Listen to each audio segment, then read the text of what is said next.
बार जिक्र किया।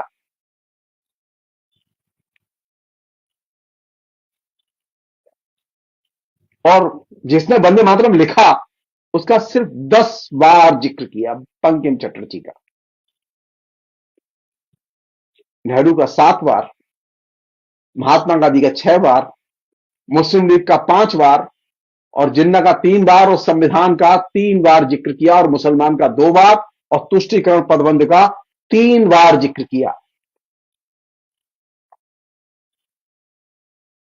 अरे कम से कम यही होता कि वंदे मातरम के लेखक के ऊपर नरेंद्र मोदी 60 मिनट अच्छा भाषण देते, मैं बहुत खुश होता। लेकिन नरेंद्र मोदी को तो बंकिम से कोई लेना देना, बंकिम तो पढ़ा ही नहीं है नरेंद्र मोदी। मैं बिल्कुल भरोसे के साथ कह सकता हूं, नरेंद्र मोदी ने बंकिम चंद्र चट्टोपाध्याय की कोई रचना नहीं पढ़ी है। नरेंद्र मोदी ने ईमानदारी से आंख खोल के वंदे मातरम गीत भी नहीं पढ़ा है।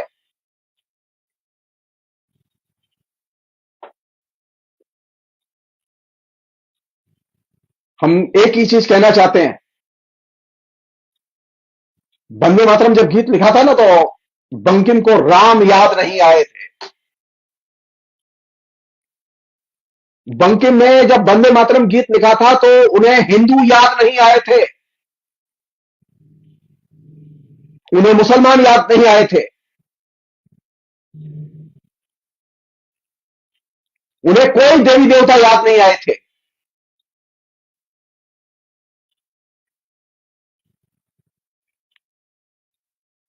लोगों की भलाई के लिए वो जो गीत है उसका एक छोटा सा रूप जो अवेलेबल है, वो बोलना बहुत जरूरी है, ये ऑन द रिकॉर्ड रहना चाहिए। भास्कर की रिपोर्ट में वो गीत है, वंदे मातरम सुजलाम सुफलाम मलयज शीतलाम शस्य श्यामलाम मातरम वंदे मातरम शुभ्र ज्योत्स्ना पुलकित यामिनीम फुल्ल कुसुमित द्रुमदल शोभिनीम सुहासिनीम सुमधुर भाषणीम सुखदाम वरदाम मातरम वंदे मातरम। इस पूरे गीत में, इस पूरे गीत में एक मेल नायक का नाम नहीं है, जिसे हम लोग भगवान कहते हैं।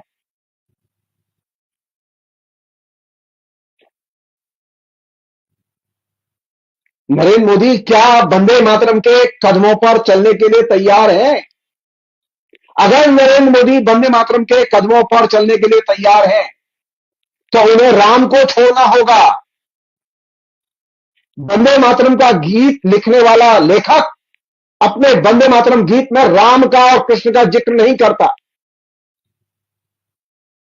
वो किसी भगवान का जिक्र नहीं करता।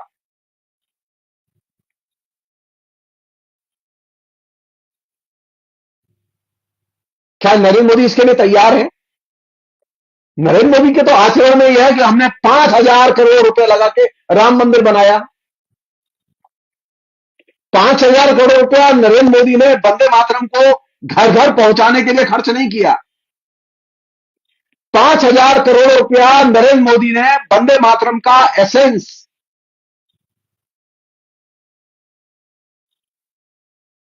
सामने रख के पॉलिसी बनाने पर खर्च नहीं किया।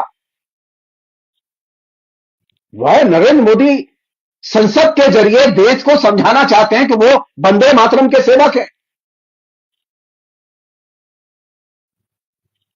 जो नेता वंदे मातरम की बुनियादी स्पिरिट, वंदे मातरम की बुनियादी स्पिरिट है स्वतंत्रता से प्रेम। नरेंद्र मोदी को स्वतंत्रता से प्रेम नहीं है, बल्कि स्वतंत्रता से वैर है।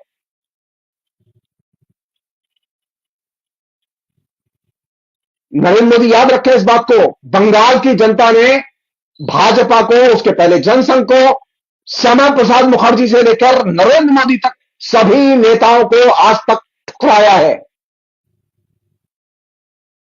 और एक ही वजह है उसकी, बंगाल की जनता सनातन हिंदू धर्म नहीं मानती। बंगाल की जनता में हिंदुत्व नहीं है। बंगाल में जनता का सचमुच में जनता के रूप में रूपांतरण हो चुका है बहुत पहले।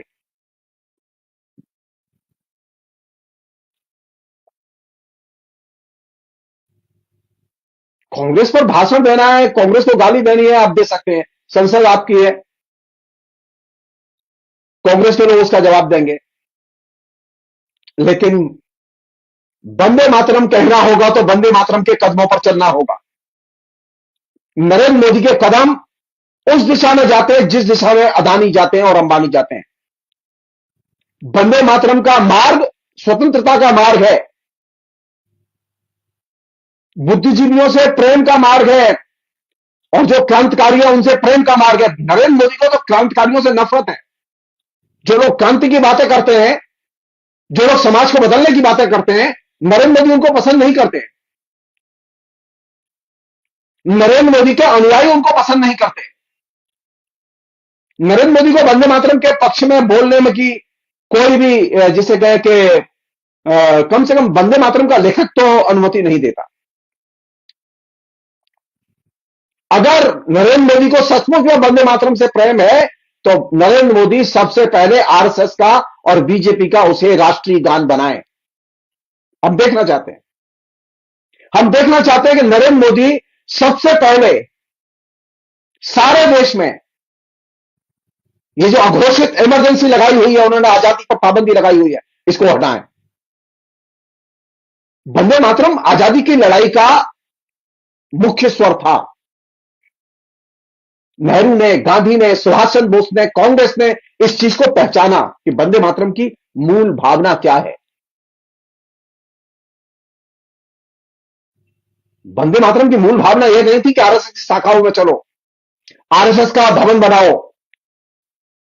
वंदे मातरम की भावना यह थी कि लोकतंत्र के लिए, स्वतंत्रता के लिए कुर्बानियां दो, और लोकतंत्र पर और स्वतंत्रता पर जब हमले हो तो उसका प्रतिरोध करो, प्रतिवाद करो। आखिरी चीज और बहुत महत्वपूर्ण चीज, वंदे मातरम गाने वालों ने, चाहे वो जिस विचारधारा के लोग रहे हों, स्वाधीनता आंदोलन में कभी अपराधियों की मदद नहीं ली। नरेंद्र मोदी तो किसी भी चुनाव में, किसी भी रैली में अपराधियों को डिसोन कर नहीं पाते। वंदे मातरम के पक्ष में कैसे खड़े हो सकते हैं वो? नहीं नहीं, वंदे मातरम के पक्ष में वही खड़ा हो सकता है जो आजादी के पक्ष में हो। वंदे मातरम के पक्ष में वही खड़ा हो सकता है जो बौद्धिक स्वतंत्रता के और बुद्धिजीवियों की स्वतंत्रता के पक्ष में हो।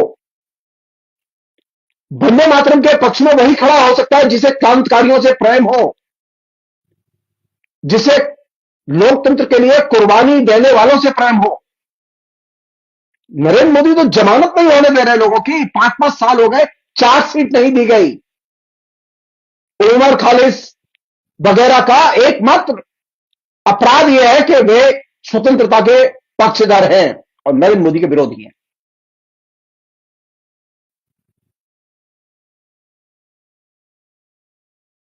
कांग्रेस का इतिहास नरेंद्र मोदी ने और बंकिम का इतिहास नरेंद्र मोदी ने नहीं पढ़ा है।